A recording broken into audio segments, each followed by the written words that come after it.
Hi అండి. అందరూ ఎలా ఉన్నారు? మేమైతే బాగున్నామండి. మీరందరూ ఎలా ఉన్నారు? ఇవాళ స్పెషల్ వచ్చేసి ఫిష్ కర్రీ అండి.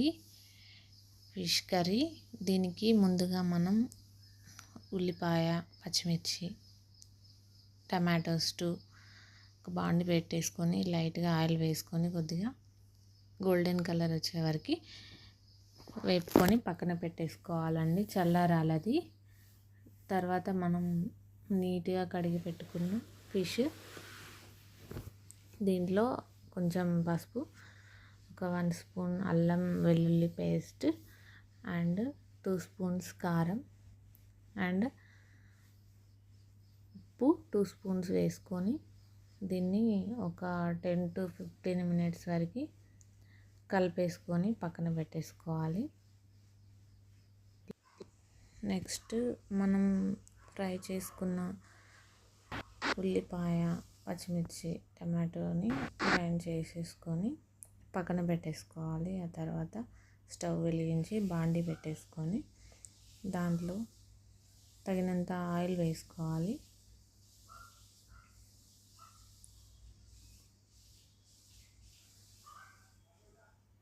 ఆయిల్ వేసుకున్నాక హీట్ కావాలండి. ఆయిల్ హీట్ ఎక్కింది.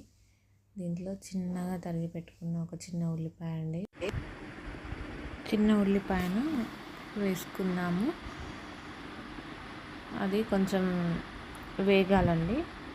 కొంచెం వేగిన తర్వాత మనం కలిపి పక్కన పెట్టుకున్న ఫిషెస్ని దాంట్లో వేసుకోవాలండి. వేసుకున్న తర్వాత మళ్ళీ మనం గ్రైండ్ చేసుకున్న పేస్ట్ ఉంది కదండి, ఉల్లిగడ్డ, పచ్చిమిర్చి, టమాటో పేస్ట్ని కూడా దాంతోపాటు వేసేసుకోవాలండి. కొంచెం దీన్ని సిమ్లో పెట్టేసుకొని కొంచెం అటు ఇటు కలుపుకోవాలండి. ఇట్లా కలుపుకుంటే ఇది పేస్ట్ వేసుకుంటే చాలా టేస్ట్గా ఉంటుందండి. కర్రీ మంచి టేస్ట్ వస్తుందండి. తర్వాత చింతపండు పులుసు వేసుకోవాలి. మనం ఎంతైతే మన టేస్ట్కి తగ్గట్టు చింతపండు పులుసు వేసుకోవాలి.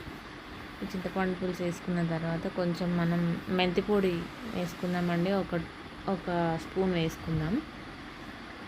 వేసుకున్న తర్వాత దీన్ని కొద్దిగా అటు ఇటు కలిపేసుకొని పక్కన పెట్టేసుకోవాలి. మూత పెట్టేసుకుందాం. మూత పెట్టేసుకున్న తర్వాత ఒక 10 నిమిషాల తర్వాత మనకు ఆయిల్ అయితే లైట్గా పైకి తేలిందండి. కొంచెం ధనియాల పొడి వేసుకోవాలి.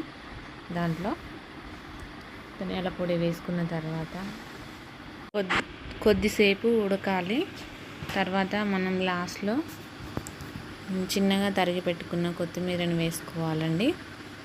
అంతే అండి, simple recipe fish curry ready అండి. ఈ వీడియో కనుక మీకు నచ్చినట్టయితే లైక్ చేయండి, సబ్స్క్రైబ్ చేయండి, సపోర్ట్ చేయండి. ఓకే అండి, మరి బాయ్.